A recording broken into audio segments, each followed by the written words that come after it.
for taking out your precious time and coming here in order to enrich yourself and come one step closer to Krishna. So today we'll be discussing a wonderful topic, lost wealth. So I'm sure you'll have a great time. So we will start with the session.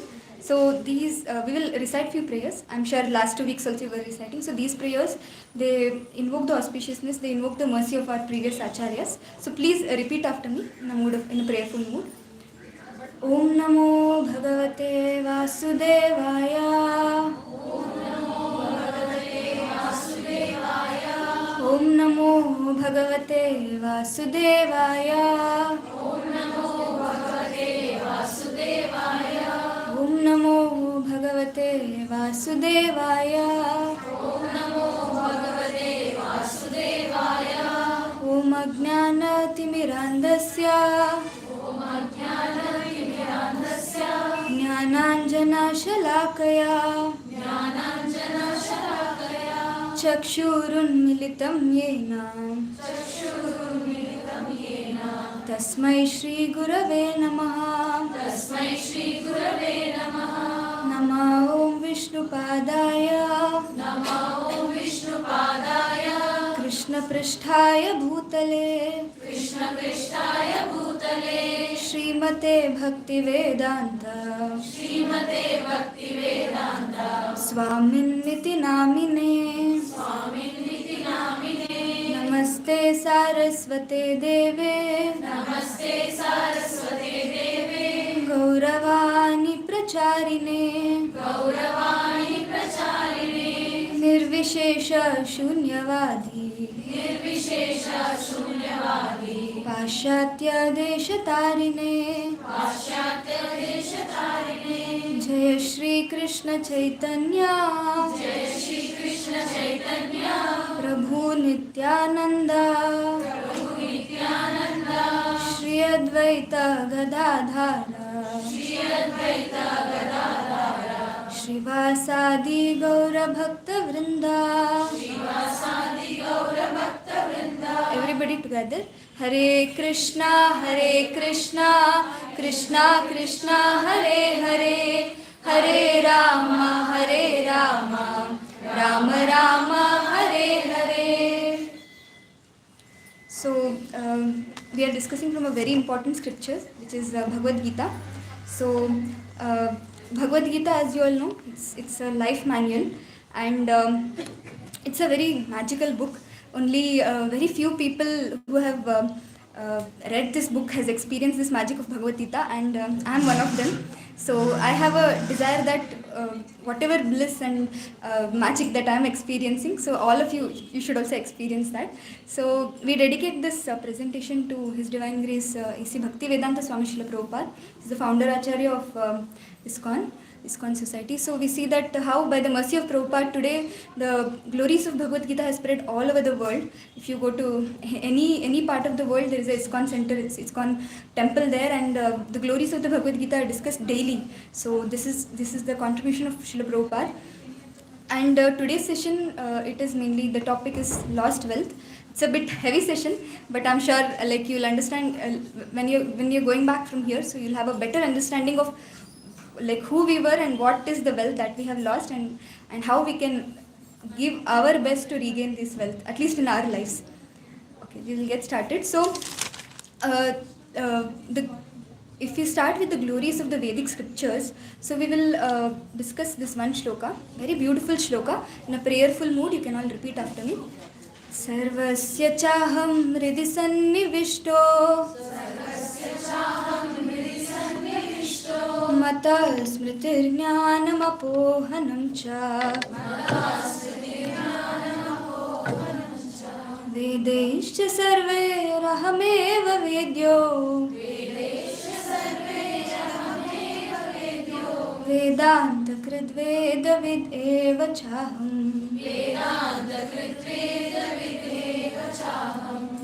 Can anyone of you read the translation loudly? I'm seated in everyone's heart, and from me will come freedom and knowledge and forgetfulness. By all the Vedas, I am to be known. Indeed, I am the compiler of Vedanta, and I am the knower of the So who is telling this? Lord Shri Krishna is telling this in Bhagavad Gita 15.15 shloka. And a very important thing that we have to note, I am the compiler of the Vedas. So Vedanta Krit, compiler of the Vedas. So we see these Vedas that we have received, it's not the ordinary scriptures that we are reading. And Krishna in the literary incarnation as Vyasadeva. So you all would have heard about Vyasadeva, right? The literary incarnation as Vyasadeva came down, and then he gave us so many wonderful things. He gave us 4 Vedas, then he gave us 18 Puranas, 108 Upanishads, and so on. And we see, to be very frank, this Vedic scriptures, it has everything in it.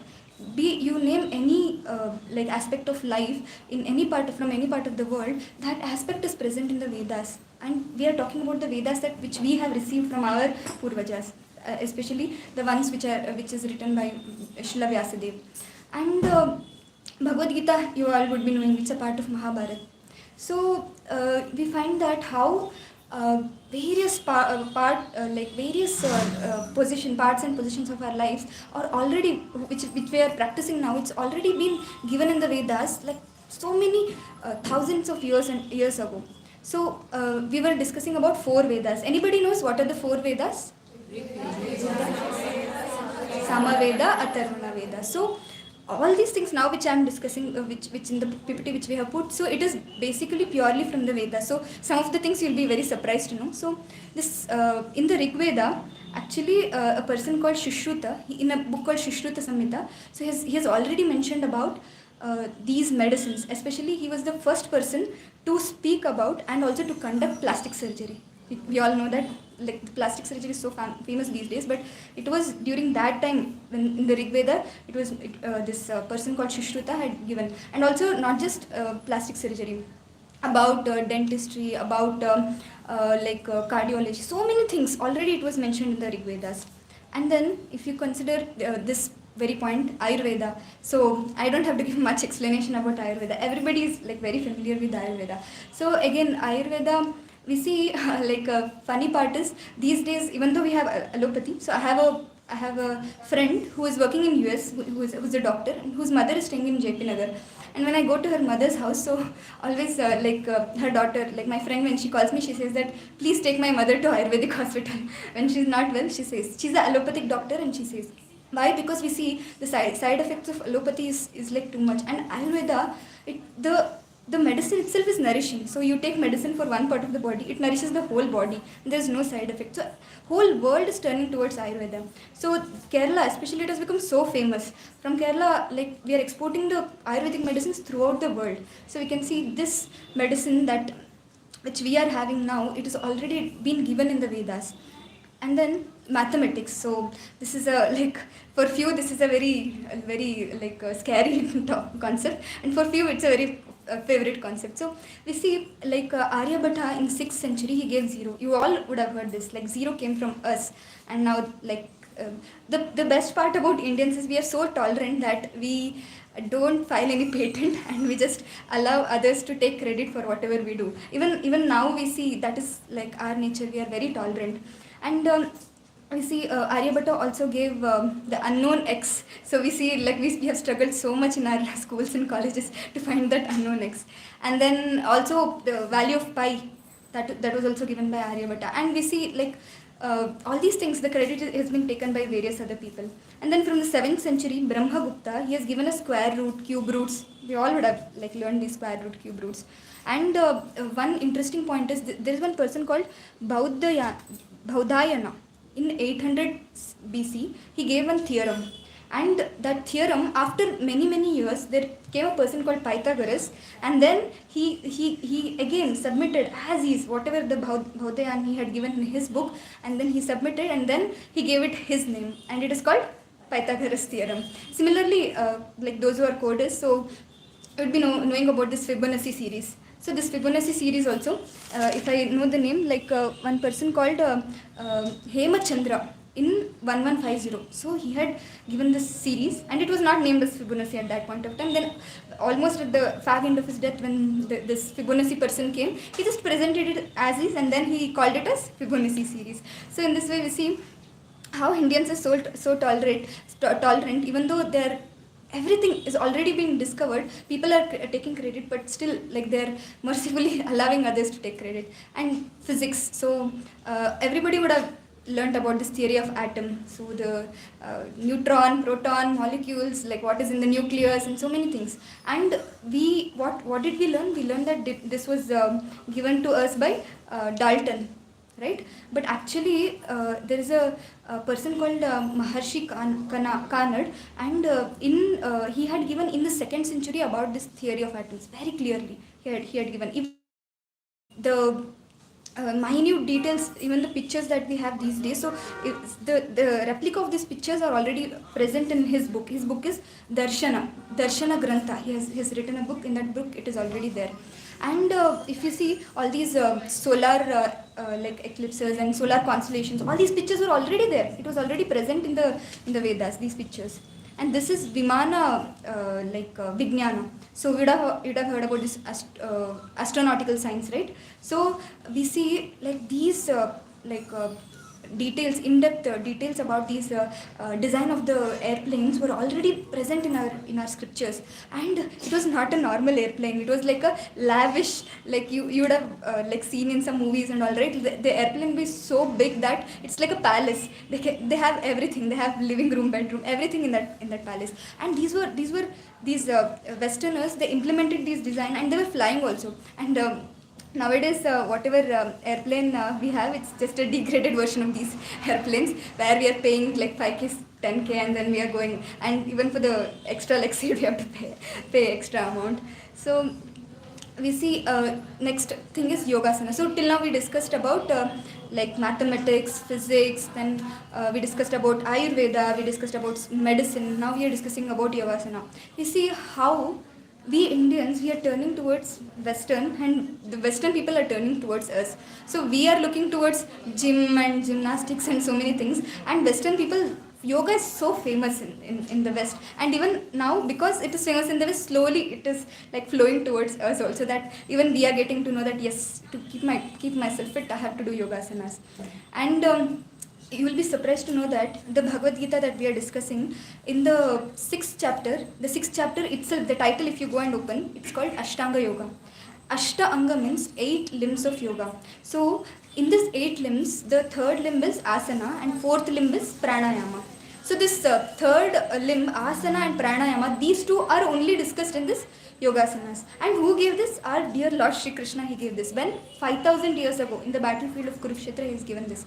So we see how wonderful our like Vedic culture is. Everything was there. How we like from the education till the health, till how we have to maintain body, maintain our like physique. Everything was there in the Vedic scriptures.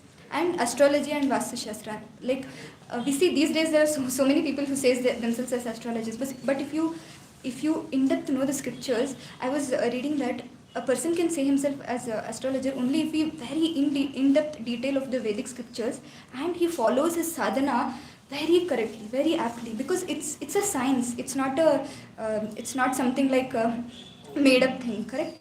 And we see like best example was this COVID that we had. So it was already predicted. These wonderful astrologers who did a lot of sadhana, who did in-depth study of Vedas, they were able to predict COVID, when it will occur, what are the repercussions, when till what period it will be there. Everything they had predicted.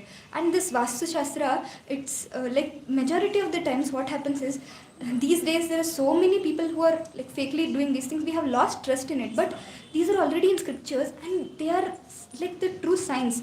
Actually, it is said that in house, like why it is said that like every house or every like construction we build, it needs to be done according to the vastu, because there is a like flow of energy that happens in the house. And if that flow of energy is reversed, then the harmony of the house gets like completely broken. So you would have experienced that some houses, when you go, just when you enter, you feel so soothing, so calming, and you feel very happy to be there. But some houses, there is a completely negative vibe there. First of all, definitely it depends on the people who live there, but it also depends on the Vastu Shastra. It is said that I was reading that it is the master bedroom that is there, so it has to be in certain direction from where the energy flows, because if the head of the person is staying in that master bedroom, then his instructions everybody hears. Nowadays we see like parents instruction we never hear, because definitely it's not just Vastu Shastra, so many other items also matter, but one of the things is Vastu Shastra. And Agni also matters, so the kitchen has to be there in certain direction, and the door has to be there in certain direction. So many things are given already. And if we discuss about ancient architecture, we see, how many of you have been to Hampi? It's in Karnataka itself. Very beautiful place. It's one of my favorite places. So if you have not been, so we can plan for a trip. I can say that we can plan for a yatra. But it's a very, very beautiful place. And in this Hampi, if you go, there are various structures we will discuss. Even like if you go and like just if you take like 1 square feet size of one architecture, in that only you will get to know so much. All the signs, all these whatever we had discussed already, they have like sculptured already on the temples and all the beautiful places. And Hampi, wherever you go, wherever you see there is a sculpture, there is a temple. And we will watch a beautiful video. Let me see how I can play it.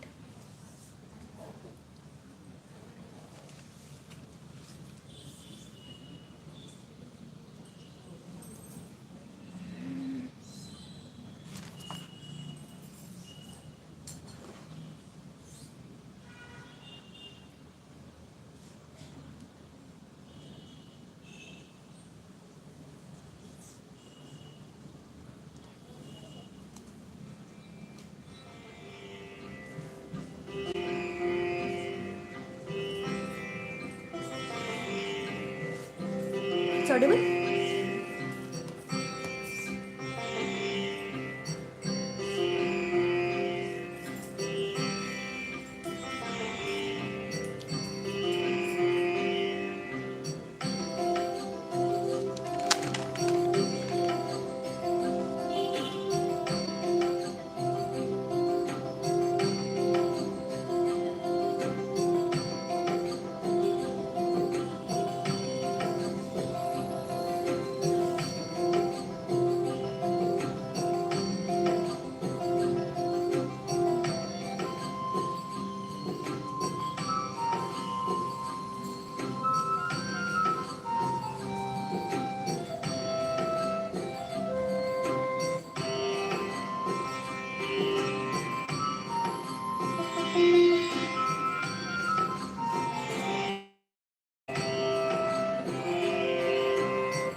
So we can see how rich our heritage was. If you see, like one thing I was like when I was seeing this video, when we were making this video, we were thinking that how these days these modern so-called so advanced civil engineers, when they build any small building, so they give it a timeline, right? They say these many years only. And let's say bridge, let's say it's destined to live for 50 years, it will collapse before 50 years. So but these you saw no few of the things, like one stone carving they did using the chisels in the hand. And if we go these Kailash temples and other places, even in Hampi and Melukote and everywhere, even these temples are till now erect. They are so strongly standing. We cannot even imagine what technology they had at that point of time. It's nothing in compared to what we have now. It's just like the myth currently is that how everything, the more advanced it is, the more good it is. But where? The quality is completely gone. And one other thing is that how you would have seen, no, in one of the picture, there was a there is a gap between the pillar, and if I remember, that's in Hampi or in Belur Halebedu. Lepakshi temple. Okay, so it's in Lepakshi temple where we can like pass a paper through it. So we cannot even imagine what kind of architecture like they would have planned and they would have built. And even if you see in Melukote also, there is a like temple that is built using one stone. So, and this temple is still there. Someday we can go to Melukote also. We always like to go to these places which are close to nature because they make us more like feel more soothing, more like satisfying. And this picture, this is like in Hampi. I don't know how many of you have noticed in Hampi. So when we first see it, it seems as if like when there is rainfall, we can go and like hide ourselves under that structure. But it was actually a marketplace, and in this market, they were not selling like these vegetables, fruits, and everything. They were selling rubies, pearls, gold, diamonds, like every costly jewel you say, and in which they were selling in baskets. And other from people from other part of the world, they used to come to trade with us. And like, what is the proof that they had come to trade? So if you go to Hampi, there is one temple called as Vittala Rukmani temple. In that temple, the carvings are made where there are these Mughals pictures are already carved, from which we get to know that already this Mughal training, like Mughal trading, was already happening.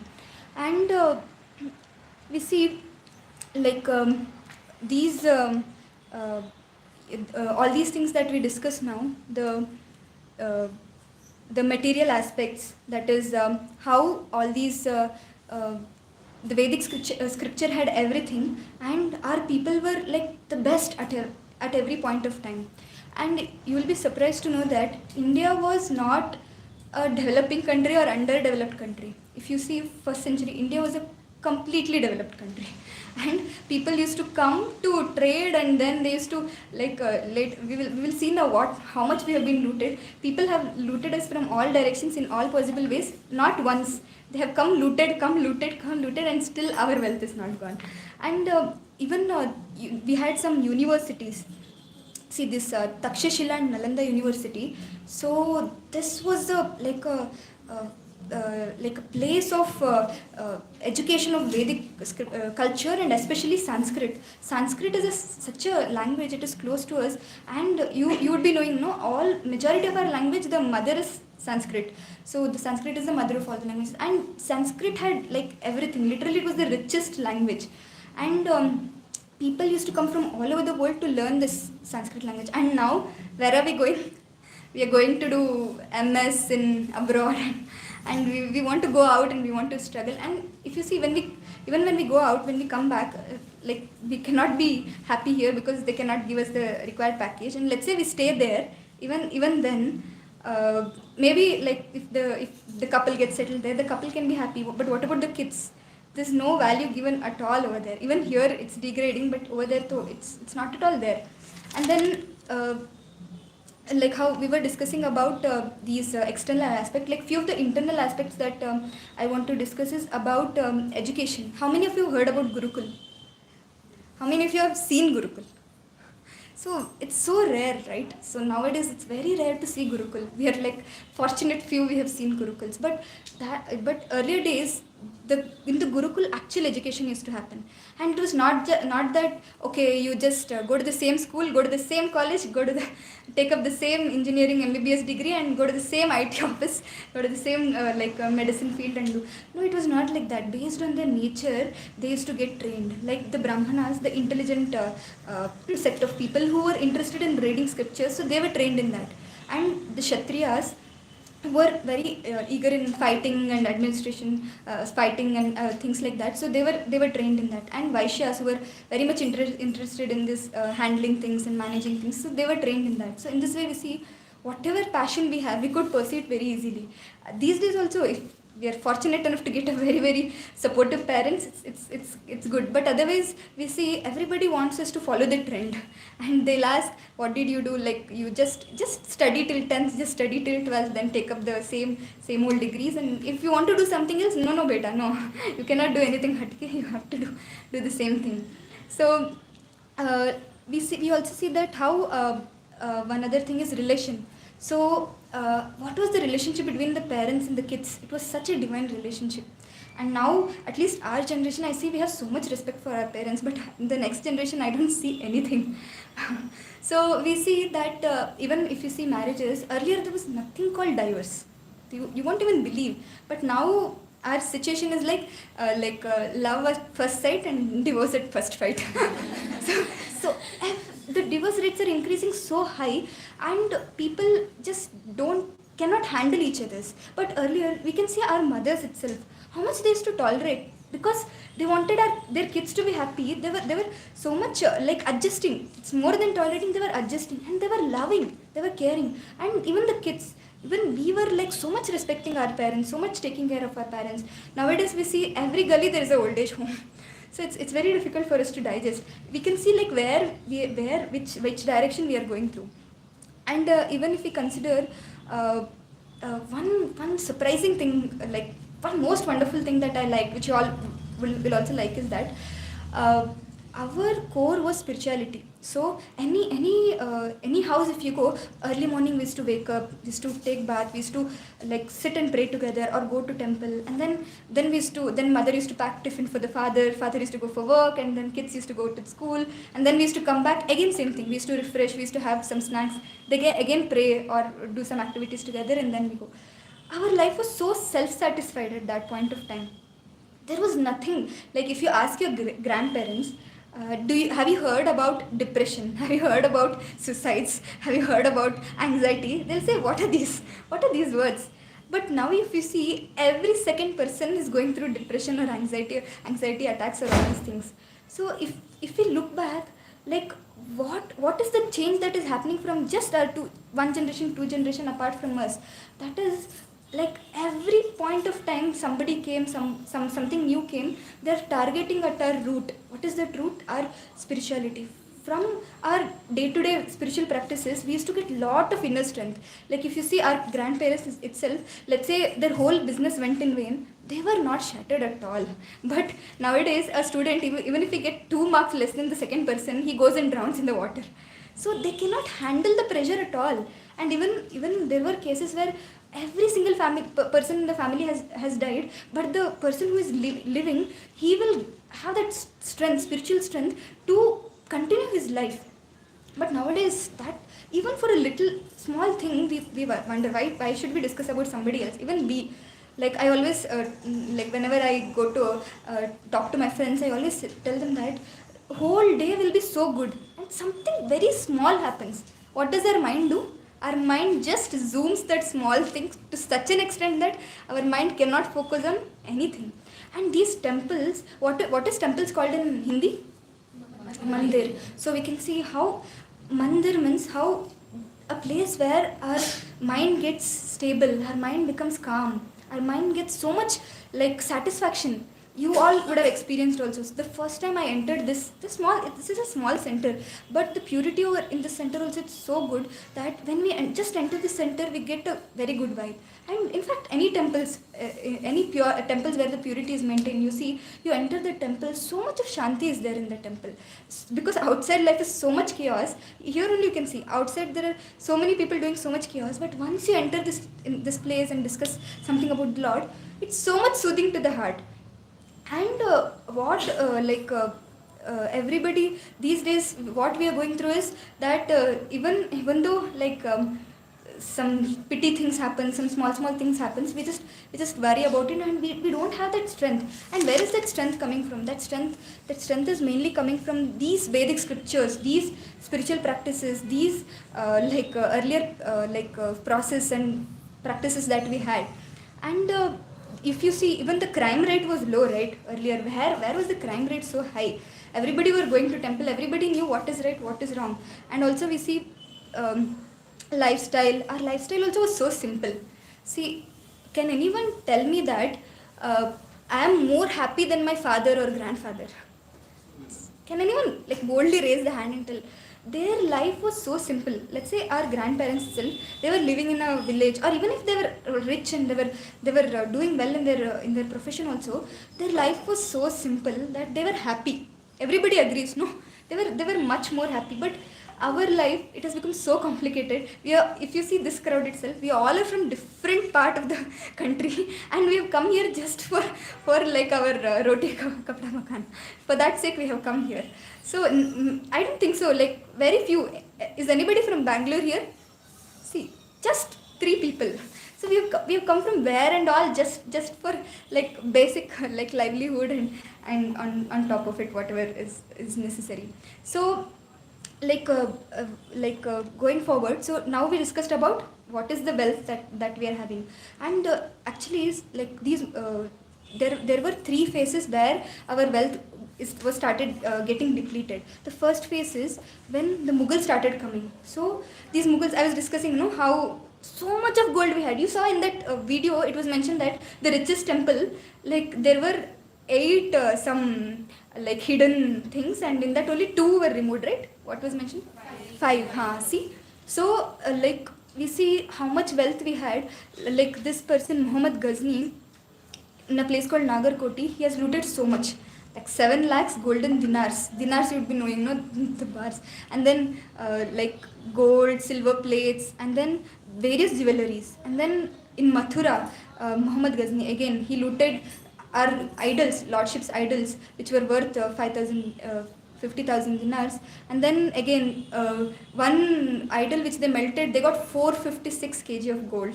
We cannot even imagine how rich we were. And now, what are we being portrayed as when it comes to the whole economy? What are we being portrayed as? We are somewhere down in the underdeveloping country. We are developing country now. Slowly we are moving, especially. And then if you see Muhammad Ghazni again, Somnath temple, he took away 2 crore dirhams, and then it is said that so many times he invaded. Every time he used to come, he used to take same amount of gold. Every time there used to be that much amount of gold only pending. And then Alauddin Khilji, so in Devgarh again, so much of gold, so much of emeralds, so much of silk and other valuables he has taken.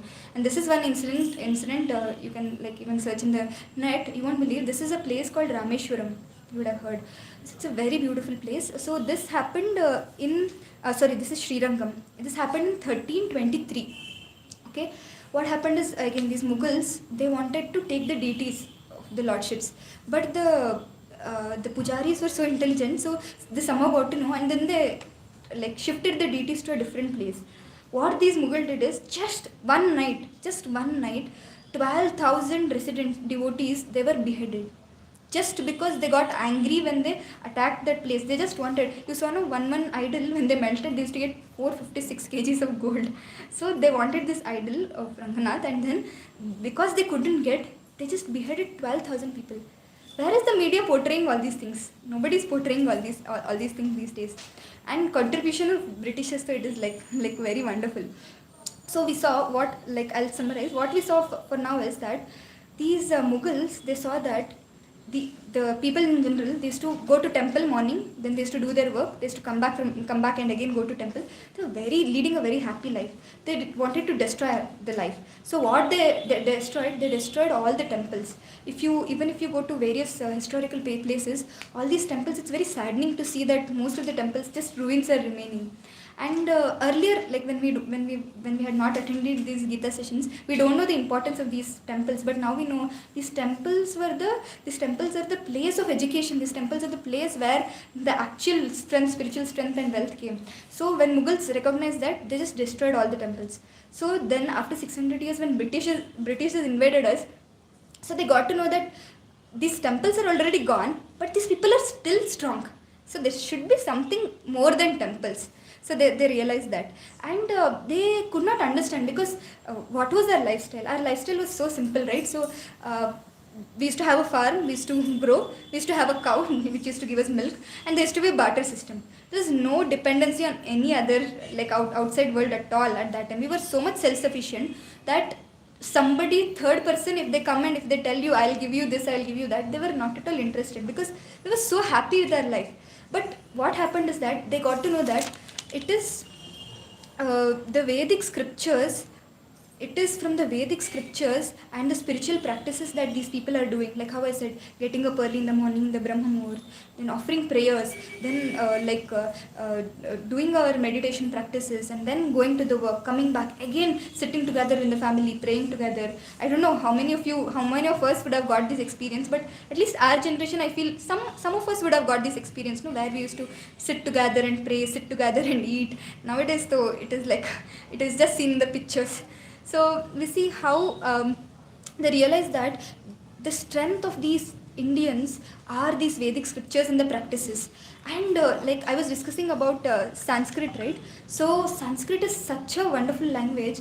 We didn't want to have any other language. Like Sanskrit was like a universal language for all of us. It was so rich that every necessity of all, like the languages that we want, everything was in the Sanskrit.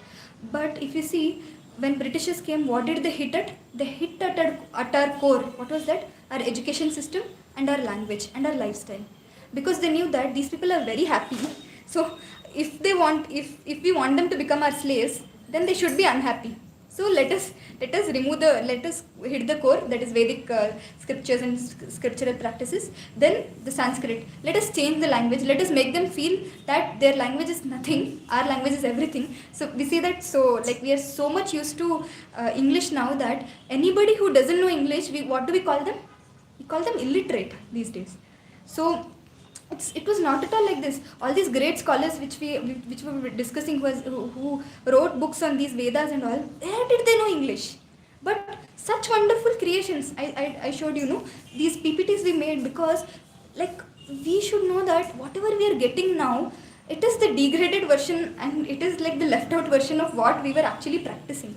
And then we see all these Britishers, they had employed these people to degrade our faith. So we see Alexander Tuff, he was employed to start a campaign against Hinduism.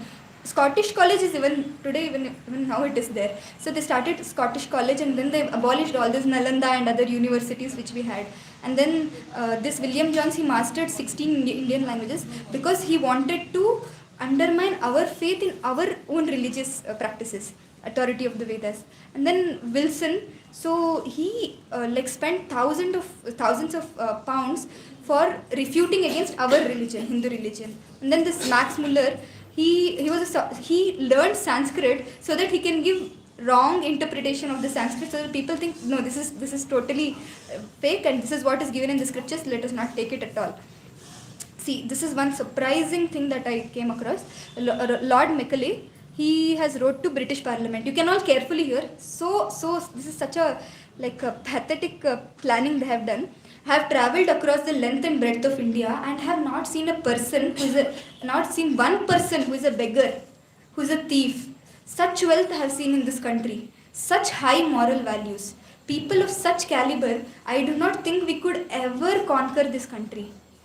Unless we break the very backbone of this nation, which is their spiritual and cultural heritage, I propose that we replace their old and ancient education system, their culture. For if Indians think that if this foreign and English is good and greater than their own culture, greater than their own, they will lose their self-esteem, their native culture. They will become what we want them, a truly dominated country. So we see everything, like Mughals came, they destroyed the temples and went, and Britishers came, they realized that Vedic scriptures and the religious practices, the moral values that they hit at the core. And Macaulay, we can see he changed the complete education system. Even now we see, like, Sanskrit language is barely a language, first language, second language. We have to pick Sanskrit, like one language, to learn it, right? And then what are the impressions they gave? They gave that English is better than Sanskrit, and Indians are poor and rude. We saw how Indians were, they were poor. He himself has said that they were so rich, and they have looted us so many times. Even after that, we had riches. And then single shelf of European library is more than all the Indian literatures put together. We saw how much Indian literatures had. They had everything that we have currently also. And Sanskrit is just a fiction. We see like Sanskrit is such a language. Even now, there is something called Sanskrit effect. You can Google when you get time. So there's something called Sanskrit effect, and this word is coined by foreigners itself.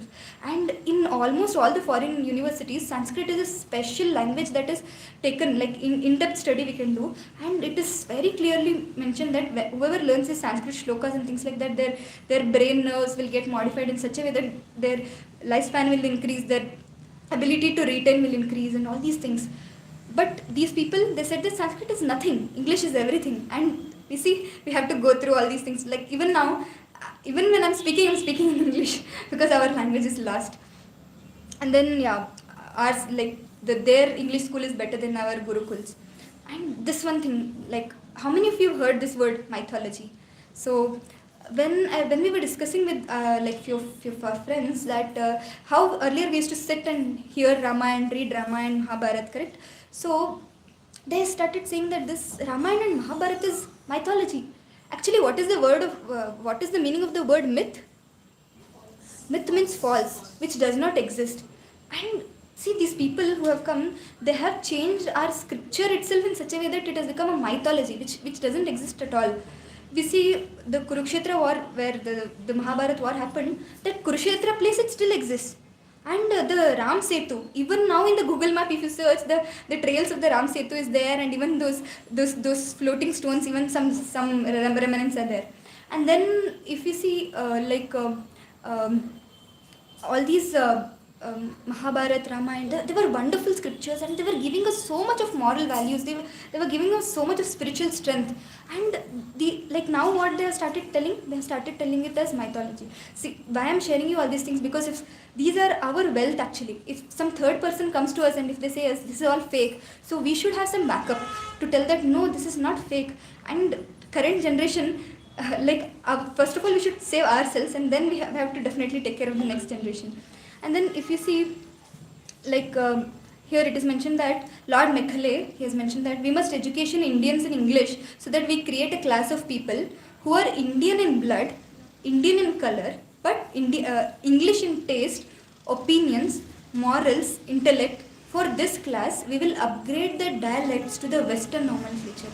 So basically what they are telling is just an Indian body and a whole Western culture. They wanted that. And a big applaud to Macaulay, because we are the same now.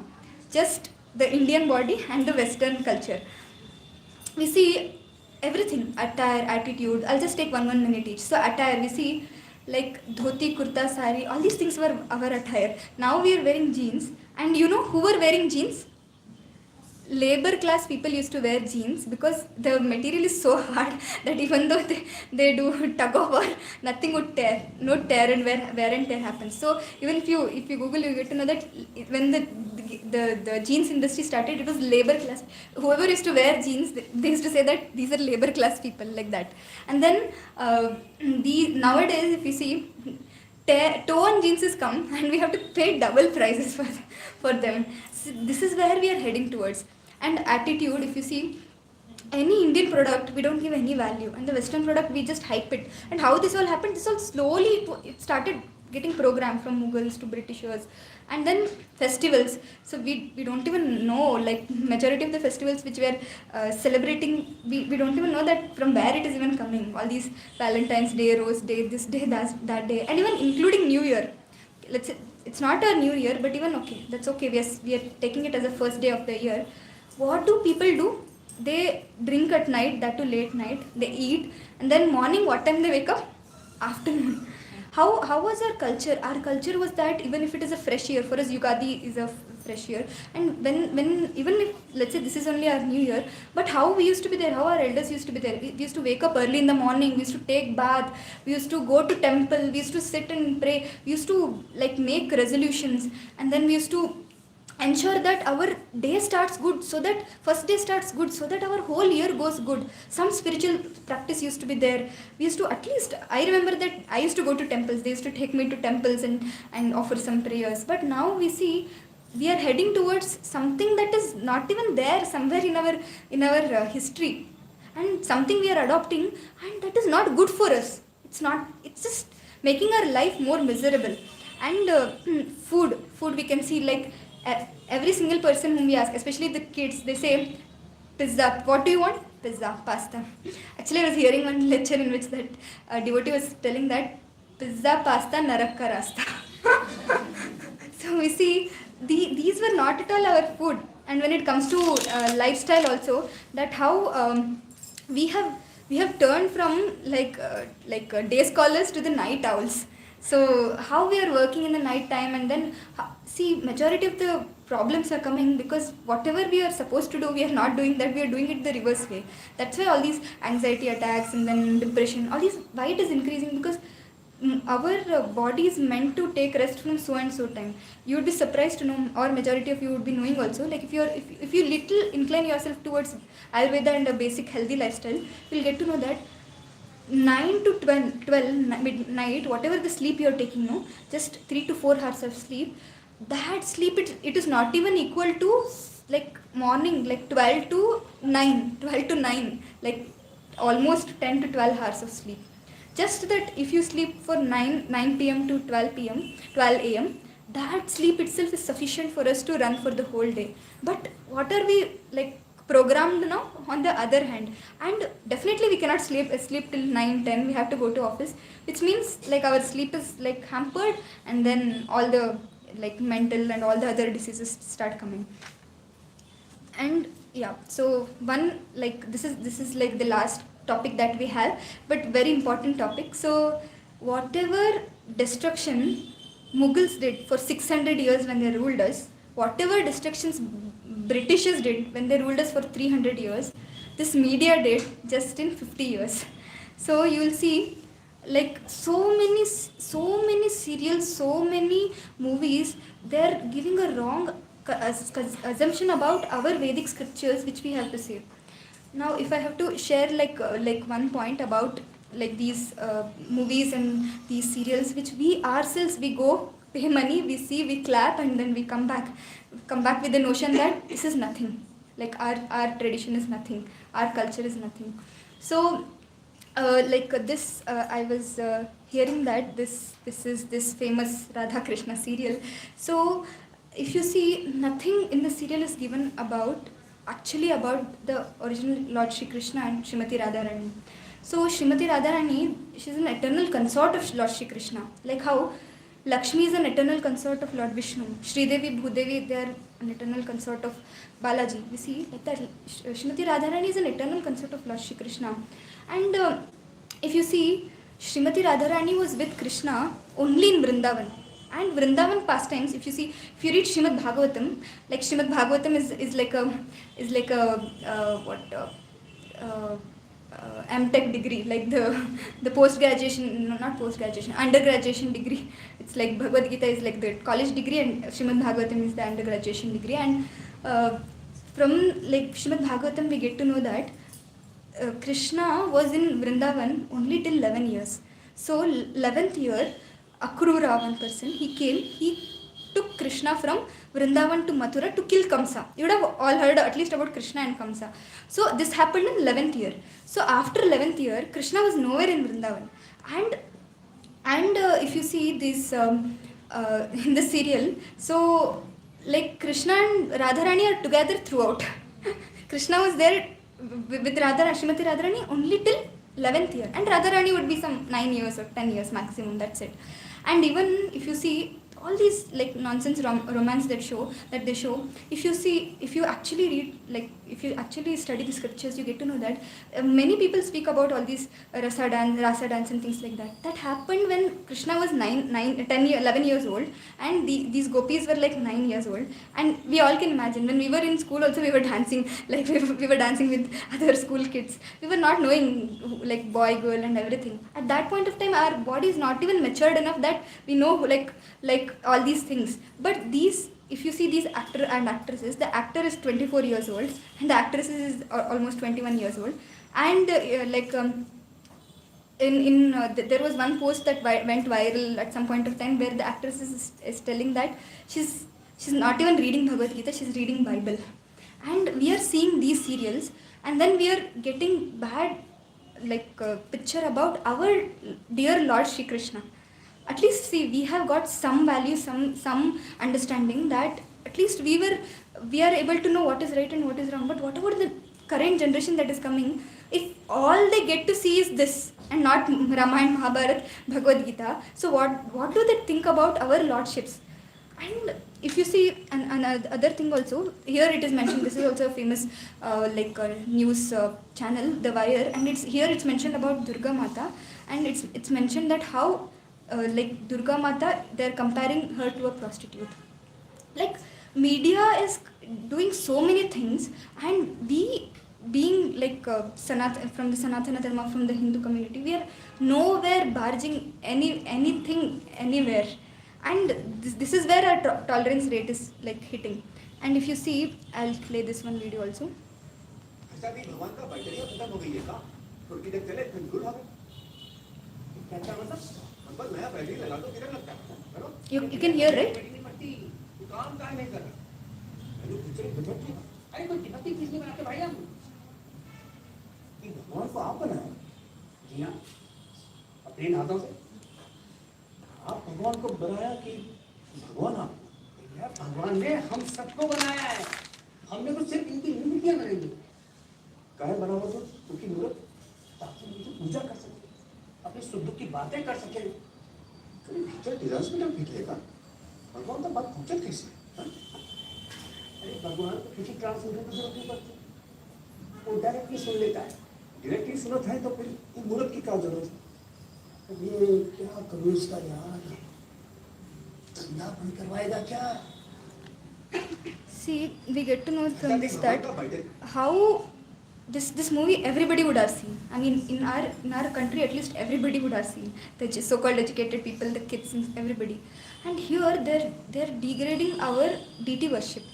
Actually, if you see, like, we are going there, paying amount, and we are laughing at our own tradition, which is actually giving us the spiritual values which we were discussing, this inner strength that which we were getting. And we see here he's telling that where should I put the battery? Will the Lord speak? We see, like, if you see our history, all these great acharyas, Ramanujacharya, Madhvacharya, Shankaracharya, they have established so many wonderful temples all over the country. Especially in South India, we can see so many wonderful temples. And in these temples, Lord used to reciprocate to the devotees via the deity form. Actually, if you see, Lord, he's so merciful that he comes down in the incarnation of Shri Vigraha, Archa Vigraha, so that he can take our service and he can reciprocate to us. So just few minutes ago only I was discussing how when we enter the temple we get so much of peace, so much of calmness, and when we share our heart to the Lord we get so much of reciprocation. And then if in future some of the sessions we will discuss also, like, how these spiritual practices that we are following, it has some science behind it, and these people, whatever they're doing, they're just hitting at the root, and we are going there laughing at it, and then we are coming back. And any new person he goes there, he definitely will become an atheist.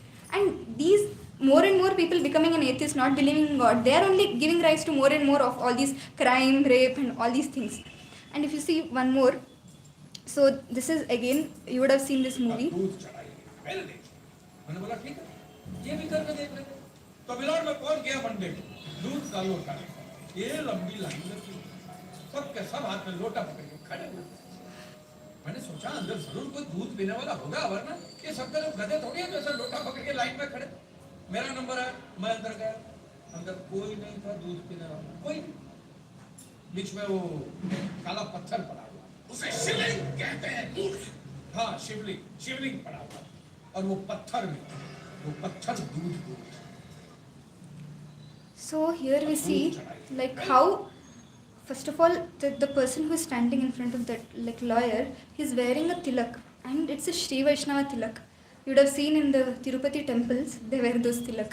First of all, he is not at all respecting that person, and second of all, he was talking about, like, shivling. You can see he was talking like shivling as if it's a stone he was talking about. And if this is what if people see, definitely they'll become atheists. They'll think, wherever they go, they think that this is just a mere stone. And if you see, like, one thing that these people who are against our faith, they come and comment, especially about these deity worship and about our offering of milk or our lighting of diya, our offering of fruits and vegetables, is that why can't you feed this milk to the poor? They ask us. Every time I used to get this question. I always have a point that we always have a point that they are creating 300 crore movie. That 300 crore, how many poor people they can feed? You tell me. And we all are going to watch that movie paying 300 to 500 rupees. In that 300 to 500 rupees, how many people we can feed? And in this half liter milk, which is not even like 25 to 30 rupees, how many people can I feed? Correct? And we go for outings, we go for so many things where we lavishly spend 2000, 3000, like thousands. At that time, nobody speaks about feeding the poor, but when we, like devotees, when we want to light a lamp, they say, why do you waste the ghee, why do you waste the like oil, why do you waste the milk, why do you waste the flowers? See, we can see how diplomatically they are hitting at our root. They know that if our root is like vanquished, if our deity worship is stopped, then our mental state becomes completely misbalanced, and then easily they can convert us to the other faith. So one point I can openly ask you that if the same kind of movies, other faith, if they would do, next day what would happen to that hero heroines? They would be killed. They would be killed. But we are so casual and so light. We go to these movies, we laugh at them, we take it so lightly, we come back with the atheistic mindset, and we are nowhere like doing, like we are just accepting the fact, and they're just basically killing our Vedic scriptures. And then we also see that how these days the conversion rate is also so high, because this is what is happening. Everybody who came, they started taking our wealth, and then we ourselves, see why we are having this discussion today is that we ourselves, we are giving our control to them, and then we become robots basically. Because imagine a life where we are just struggling, we have no help, there is no inner strength, there is nowhere we can go to take shelter of, there is no place where we can call, like where we go to get some peace, some satisfaction, some inner strength. There is nobody to whom we can share our like emotions, feelings, our difficulties. Then definitely we'll go crazy, and we all are going crazy, right? I mean, at one point or the other point of time, we were all going crazy. So this session was mainly because to understand that how we had such a like great wealth, not just in terms of temples and whatever we discussed materially, but in terms of values, in terms of spirituality, especially Vedic scriptures and scriptural practices, which used to give us so much spiritual strength, which we all are lacking now. So we have to especially we get to know that how this these little leniencies that we are giving, and we see it is the programming that is happening. It's not a direct programming that is happening. It's in a very subtle way this programming is being happened to us. Oh, this is better than that. Oh, night is better than morning. Oh, Western is better than this. Oh, like deity worship is nothing. And in this way we see complete shift is happening from what is our actual wealth is to what we are currently, because of which who is suffering? It's we who are suffering. So we see the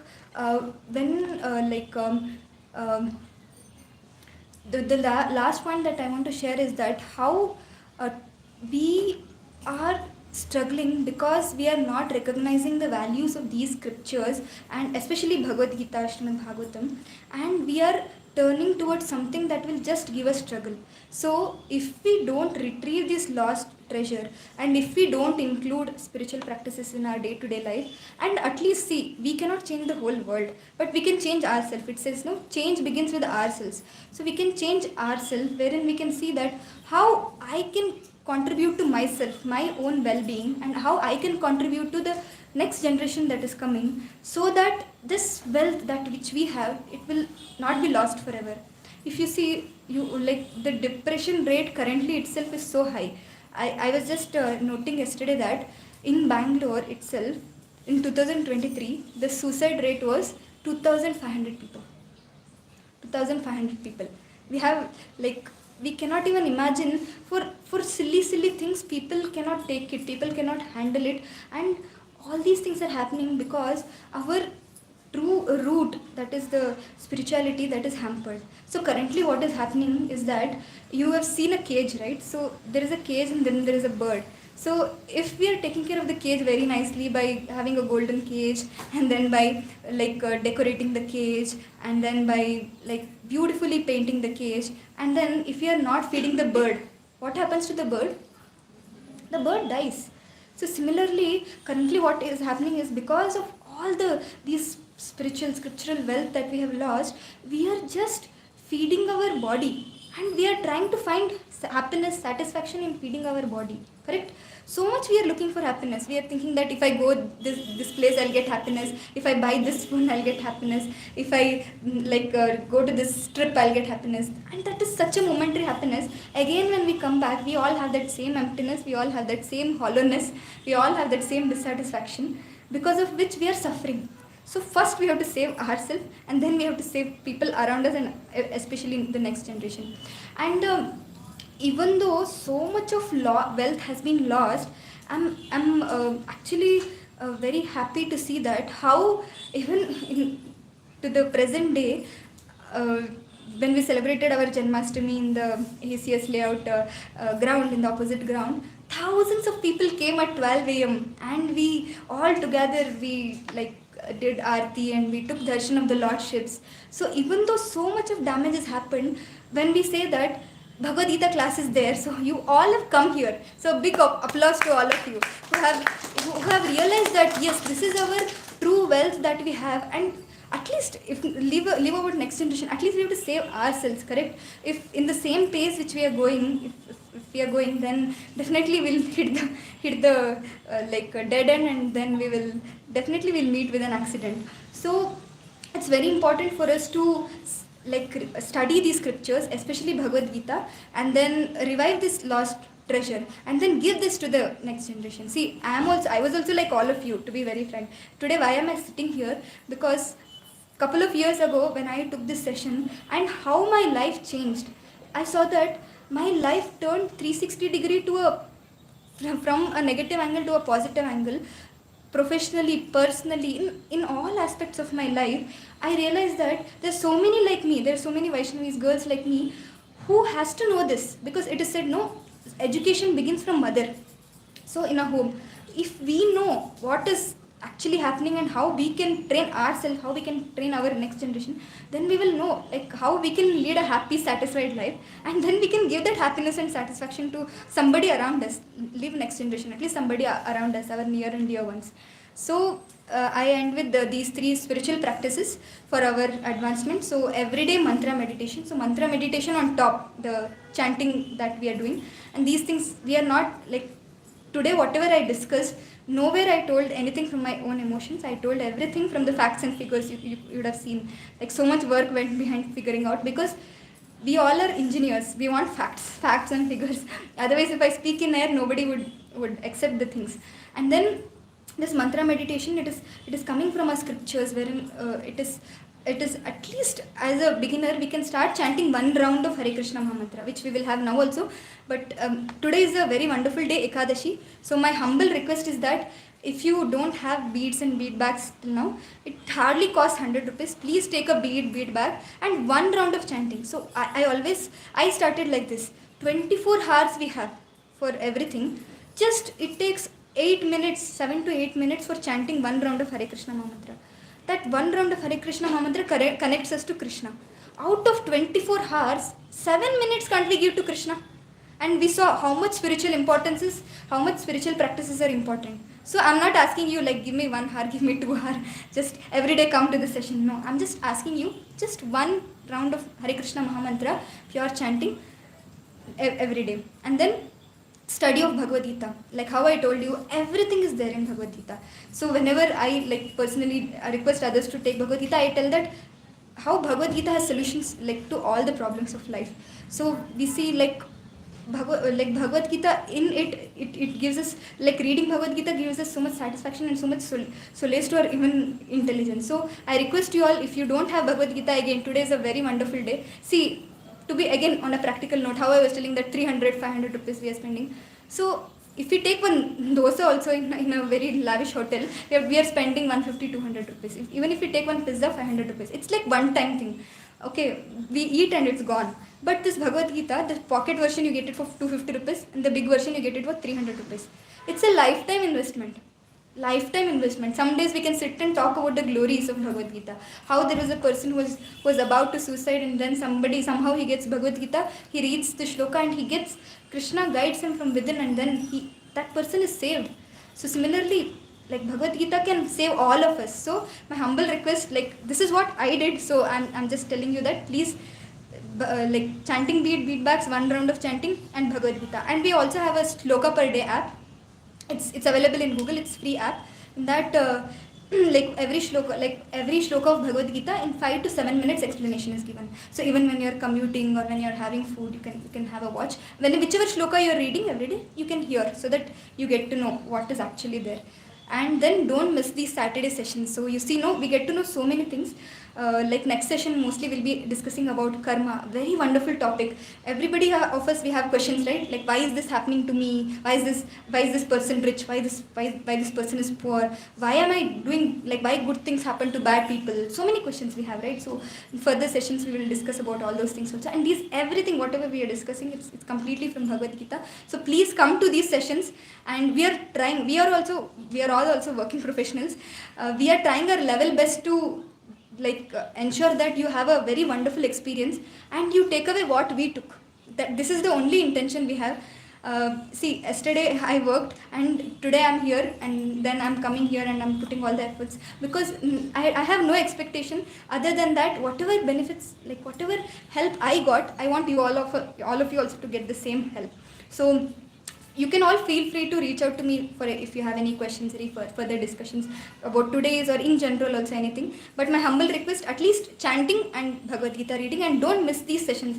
See, these sessions are actually charged for the outside world. If you go, like same Bhagavad Gita sessions outside MNCs, if you go, they're charging them. And here we are keeping it for free, because we should be benefited at the end of the day. We should know how we can make use of these simple things like Bhagavad Gita, mantra meditation, to make our life happier. That is what we want, right? At the end of the day, happiness. So yeah, we will go ahead with the question answers. Before that, I'll just have a time check. Maybe I would have spoken extra time. Akansha Mataji. Okay, parallelly, we can have a question and answer session. Mataji, can you pause? Close it. So yeah, any questions anybody has? Sorry, I spoke in a very faster pace.